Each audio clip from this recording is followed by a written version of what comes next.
3, 2, 1. Now get ready, because we're tuning into another unforgettable era. Welcome back to Time Travel Flashbacks, where we step back to a time.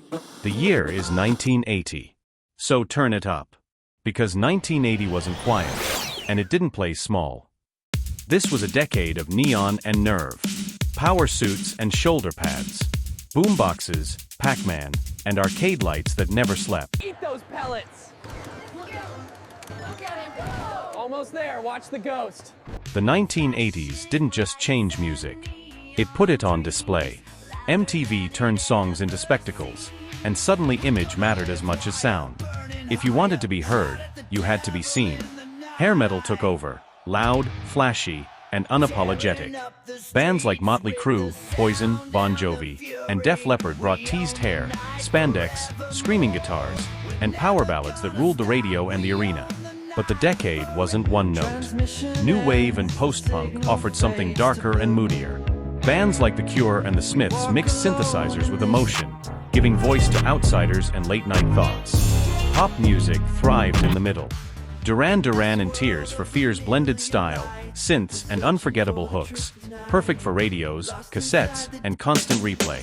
And underneath it all, hip-hop was rising, building its foundation with beats, turntables, and storytelling that would soon change music forever. The 80s didn't pick a sound. It let them all clash. And that's what made it unforgettable. And in the 1980s, music walked straight into your closet. What you listened to shaped what you wore. If the music was loud, the fashion had to be louder. Hair metal meant teased hair, leather, spandex, studs, and attitude. New wave went sharp and stylish. Blazers, skinny ties, dark colors, cool confidence. Pop polished it up. Tailored jackets, bold colors, designer looks made for the camera. Hip-hop kept it real. Tracksuits, sneakers, gold chains, and street pride.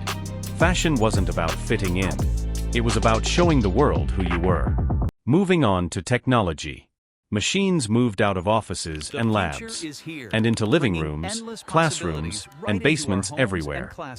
Home computers arrived, big, beige, and intimidating. The IBM PC, the Apple II. They didn't make life easier. They made you learn. At the same time, video games took over. The Atari 2600 ruled the house, while arcades lit up with Pac-Man, Donkey Kong, and Space Invaders. Television leveled up too. VCRs let you record, if you could set the clock.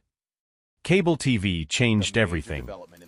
CNN made news non-stop, and MTV turned music into a visual obsession. The beginning of the 1980s was flashy, neon, loud, fast. But 1980 wasn't all flash.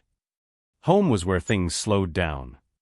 Living rooms were filled with wood paneling, shag carpet, and lamps that stayed on all evening. The TV had dials, and everyone watched the same screen. Dinner still happened at home, not rushed, not ordered in. You sat down, you ate what was made, and you talked about school, work, and whatever happened that day.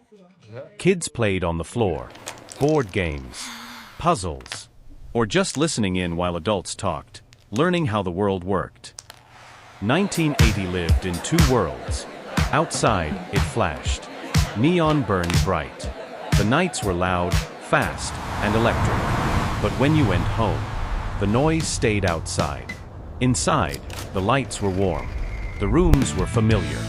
Life wasn't curated. It was lived. And if you're enjoying this trip back in time, stick around. There are plenty more flashbacks ahead. Until next time, this was Time Travel Flashbacks. Because the past isn't gone. It's still with us.